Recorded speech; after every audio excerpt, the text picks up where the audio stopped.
Phase 1. The inception of authority. In the United States, the battle over freedom of speech rights intensifies, as censorship begins its quiet creep into everyday life. A populist savior rises, promising to reclaim the nation's values while subtly laying the groundwork for control. Behind this leader, shadowy figures whisper strategies, weaving webs of media manipulation and exploitation.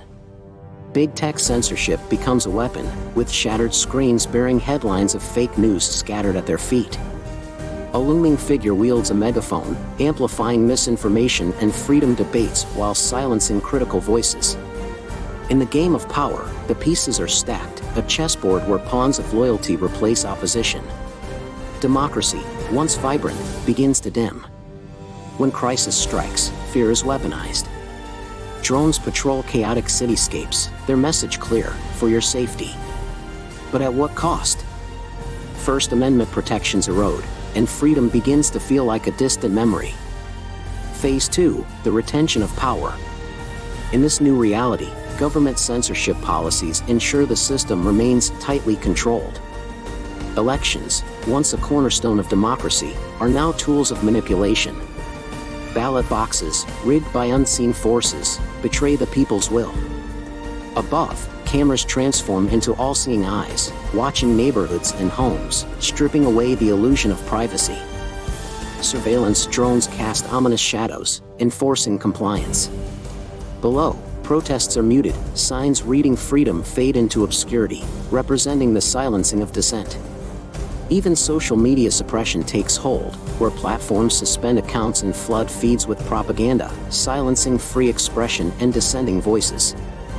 Phase 3. The authoritarian shift. Opposition is erased, leaving an empty chair in a spotlight. Papers labeled opposition scatter the floor, hinting at a battle lost. The cult of personality grows, with towering banners of the leader's face dominating government buildings, forcing loyalty through intimidation. Dissent becomes a crime, wrapped in laws under the guise of national security.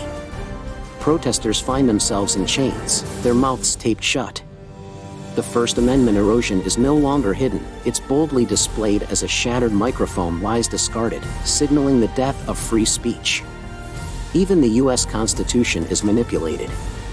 The iconic words "We the people" are replaced with "I the leader," leaving a chilling reminder of the fragility of democracy. Phase 4. The technology of control. Technology, once a tool of connection, becomes an instrument of oppression.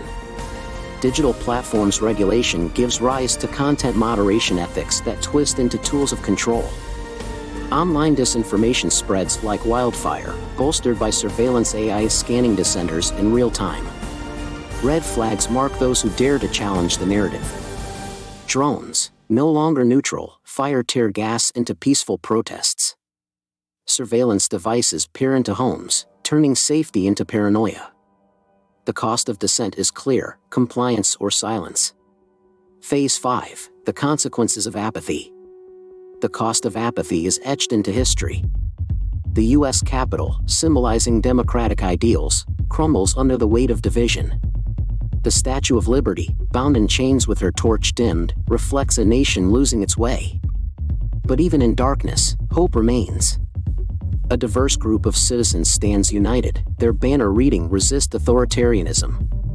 The sun rises behind them, casting light on their determination to reclaim free speech challenges and protect the future of democracy. Conclusion: a call to action.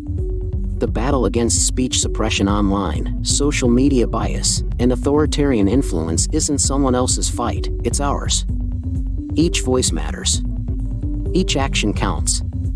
Together, we can stand against the forces that threaten our freedom. Democracy is fragile, and silenced voices must rise before it's too late. Because freedom isn't lost overnight, it fades, inch by inch, unless we fight to protect it.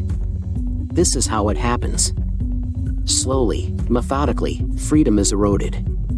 The Constitution, the very foundation of democracy, is rewritten, not for the people, but for those who seek absolute control. The torch of liberty dims as the Statue of Liberty is chained, a symbol of freedom fading into the shadows. But even in this darkness, there's something they can never fully extinguish: the human spirit. History has shown us time and again that no regime, no amount of control, can suppress the will of the people forever. The cracks in authoritarian systems grow with every whisper of dissent, every act of courage, and every individual who refuses to comply. Freedom, though fragile, has a resilience that authoritarianism fears most. Think of the protests that have changed the world. The citizens who stood unarmed against tanks. The voices that refused to be silenced, even in the darkest times. These moments remind us of the power of unity and the strength that comes from standing together. The future of freedom is not written in the actions of the powerful, it's forged in the hearts of those who resist. Imagine a movement where citizens refuse to be divided, where technology is reclaimed as a tool for truth and connection, where surveillance is met with vigilance and propaganda is countered with unwavering fact. The choice is ours. Do we allow freedom to slip away, or do we fight to protect it for generations to come? So, as we stand at this crossroads, we must ask ourselves, what kind of future do we want to leave behind? Will we let fear dictate our actions, or will we rise together to defend democracy, truth, and justice? Because freedom isn't just a right, it's a responsibility. And it begins with each of us. The fight for freedom is not over.